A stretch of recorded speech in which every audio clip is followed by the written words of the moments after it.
বাচ্চাদের স্কুলের টিফিনে অথবা সকাল বিকালের জলখাবারে যারা একদমই তেল মশলা ছাড়া খুবই টেস্টি আর হেলদি খাবার খেতে পছন্দ করেন সুস্থ থাকার জন্য, আজকে আমি তাদের জন্য খুবই টেস্টি আর হেলদি একটা রেসিপি শেয়ার করেছি। 1 চামচ তেলের মধ্যে কোনো রকম মশলা ছাড়াই দারুণ টেস্টি এই রেসিপিটা আজকে আমি খুবই সহজভাবে তৈরি করে তোমাদেরকে দেখিয়ে দেব।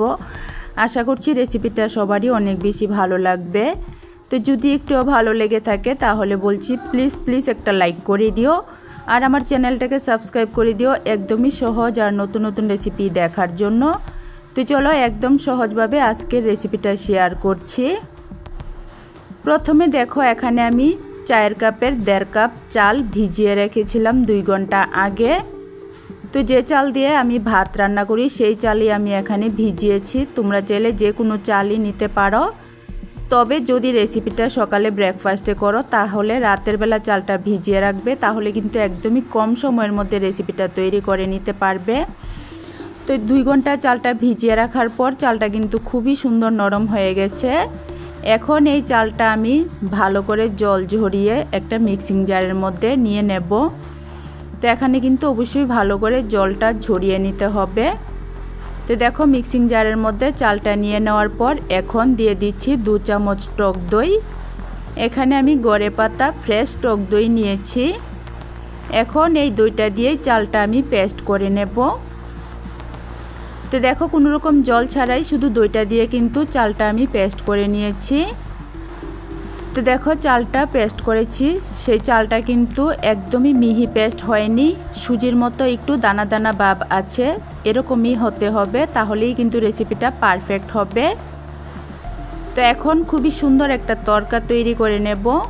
তার জন্য দেখো গ্যাসের চুলায় কড়াই বসিয়ে মাত্র 1 চামচ তেল দিয়েছি। তেলের মধ্যে দিয়ে দিচ্ছি আমি গোটা সরিষা, কালো সরিষা, তারপর দিয়ে দিচ্ছি কিছুটা চানা ডাল। এখন দিয়ে দিচ্ছি আমি কারি পাতা, কয়েকটা কারি পাতা একদম কুচি করে কেটে দিয়েছি। কারি পাতার ফ্লেভারটা কিন্তু খুবই ভালো লাগে। এখন কয়েক সেকেন্ড একটু ভেজে নেব। তো দেখো কয়েক সেকেন্ড একটু নাড়াচাড়া করে ভেজে নেওয়ার পর দিয়ে দিচ্ছি 3 থেকে 4টা কাঁচা লঙ্কা কুচি। তারপর নিয়েছি মিডিয়াম সাইজের একটা আলু, আলুটাও আমি একদম কুচি করে কেটে দিয়েছি। এখন দিয়ে দিচ্ছি আমি বিনস, কয়েকটা বিনস আমি একদম কুচি করে কেটে দিয়েছি। এখানে আমি শুধু আলু আর বিনস দিয়ে রেসিপিটা করেছি, তোমরা চাইলে গাজর, ক্যাপসিকাম, মটরশুঁটি অথবা তোমাদের পছন্দ মতো সবজি তোমরা এখানে দিতে পারো। তো দেখো সবজিগুলি দিয়ে 1 মিনিটের মতো একটু নাড়াচাড়া করে ভেজে নিয়েছি। এখন এটা আমি নামিয়ে নেব। তো দেখো সবজির তরকাটা আমি নামিয়ে ব্যাটারের মধ্যে দিয়ে দিচ্ছি। আগে থেকে তৈরি করে রাখা চালের ব্যাটারের মধ্যে তরকাটা দিয়েছি। আমি আজকে রেসিপিটা নিরামিষভাবে করেছি, তোমরা চাইলে কিন্তু সবজির সাথে পেঁয়াজও কুচি করে কেটে দিতে পারো। তো দেখো সবজিগুলি দিয়ে দেওয়ার পর এখন আমি ভালো করে ব্যাটারের সাথে মিশিয়ে নিচ্ছি। এভাবে 1 চামচ তেলের মধ্যে তরকা লাগিয়ে সবজিটা একটু ভেজে এই রেসিপির মধ্যে দিলে টেস্ট কিন্তু খুবই ভালো হয়। তবে তোমরা যদি 1 চামচ তেলও খেতে না চাও তাহলে সবজিগুলি কিন্তু কাঁচাই ব্যাটারের মধ্যে দিয়ে তৈরি করতে পারো। তো দেখো ব্যাটারের মধ্যে কিন্তু কোনো রকম লবণ দেইনি। এখন আমি দিয়েছি পরিমাণ মতো লবণ, তারপর দিয়ে দিচ্ছি 1 চিমটি পরিমাণ বেকিং সোডা। বেকিং সোডাটা দিয়ে দেওয়ার পর আমি এর উপর দিয়ে দিচ্ছি 2 চামচের মতো জল দিয়ে আমি 10 থেকে 15 সেকেন্ডের মতো একটু নাড়াচাড়া করে মিশিয়ে নেব। একদম সহজভাবে কিন্তু কম সময়ের মধ্যে দারুণ স্বাদের টেস্টি আর হেলদি এই রেসিপিটা তোমরা ঝটপট তৈরি করে নিতে পারো। বাচ্চাদের স্কুলের টিফিনে অথবা সকাল বিকালের জলখাবারে কিন্তু বানিয়ে পরিবেশন করতে পারো। রেসিপিটা যেমন টেস্টি তেমনই কিন্তু হেলদি রেসিপি।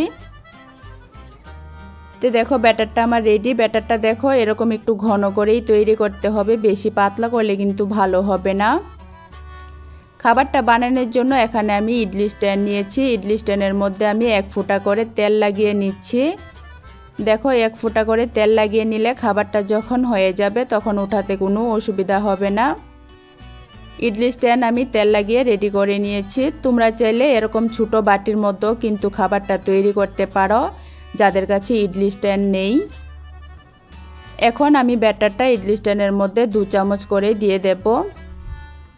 এ পর্যায়ে তোমাদের কাছে আবারও রিকোয়েস্ট রইল, আমার আজকের এই tasty healthy super tasty healthy রেসিপিটা ভালো লাগলে অবশ্যই একটা লাইক করে দিও আর আমার চ্যানেলটাকে সাবস্ক্রাইব করে দিও, একদমই সহজ আর নতুন নতুন রেসিপি দেখার জন্য। তো দেখো ইডলি স্ট্যান্ডের মধ্যে আমি ব্যাটারটা দিয়ে রেডি করে নিয়েছি। অন্যদিকে আমি একটা কড়াইয়ের মধ্যে জল গরম হতে বসিয়েছিলাম, জলটা দেখো গরম হয়ে গেছে।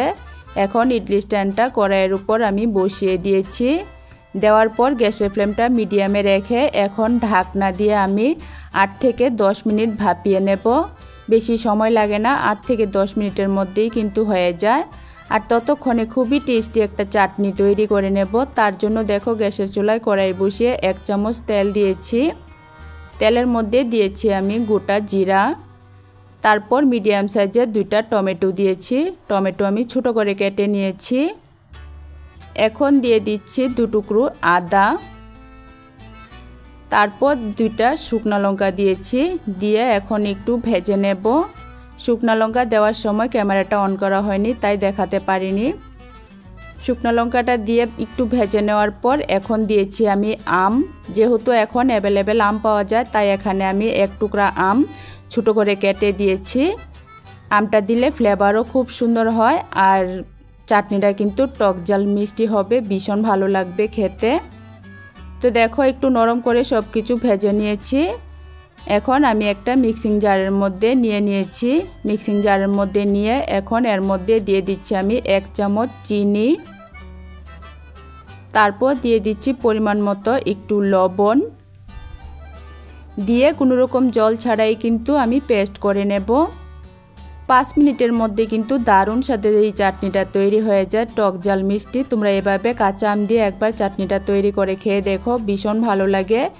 ইডলি, দোসা, রুটি, পরোটা সব কিছুর সাথেই কিন্তু ভীষণ ভালো লাগে খেতে। তো দেখো চাটনিটা আমি তৈরি করে নিয়েছি। তো এদিকে দেখো 8 থেকে 10 মিনিটের মতো বসিয়ে রেখেছিলাম। এখন ঢাকনাটা উঠিয়ে তোমাদেরকে দেখাচ্ছি। দেখো রেসিপিটা কত সুন্দর ফুলেছে। একটু ঠান্ডা হয়ে যাওয়ার পর আমি নামিয়ে তোমাদেরকে দেখাচ্ছি। দেখো হাত দিয়ে ধরা যায় সেরকম ঠান্ডা হয়ে গেছে। এখন আমি উঠিয়ে দেখিয়ে দিচ্ছি। গরম গরম অবস্থাতে উঠাতে গেলে ভেঙে যেতে পারে, একটু ঠান্ডা হয়ে যাওয়ার পর তারপর কিন্তু উঠিয়ে নিতে হবে। তো দেখো রেসিপিটা কত সুন্দর হয়েছে, একদমই তুলতুলে নরম জালিদার। প্রচণ্ড এই গরমে যারা একদমই তেল মশলা যুক্ত খাবার খেতে পছন্দ করেন না, তারা অবশ্যই এই রেসিপিটা বানিয়ে খেতে পারো। রেসিপিটা যেমন টেস্টি তেমনই কিন্তু হেলদি রেসিপি। বাচ্চাদেরকে স্কুলে টিফিনও তৈরি করে দিতে পারো, বাচ্চারা কিন্তু খুবই খুশি মনে খাবে। এর সাথে কিন্তু অনেকগুলি সবজিও দেওয়া হয়েছে, সবজিও সাথে কিন্তু খেয়ে নেবে। তো রেসিপি কেমন লেগেছে অবশ্যই একটা কমেন্ট করে জানিও। ভালো লাগলে লাইক কমেন্ট শেয়ার করো, চ্যানেলটাকে সাবস্ক্রাইব করে দিও। তো দেখো আমি একটা ভেঙেও দেখাচ্ছি। দেখো ভিতরটা একদমই তুলতুলে নরম জালিদার স্পঞ্জি হয়েছে। তা আবারও আরেকটা নতুন রেসিপি নিয়ে আসবো। আজকের জন্য টাটা।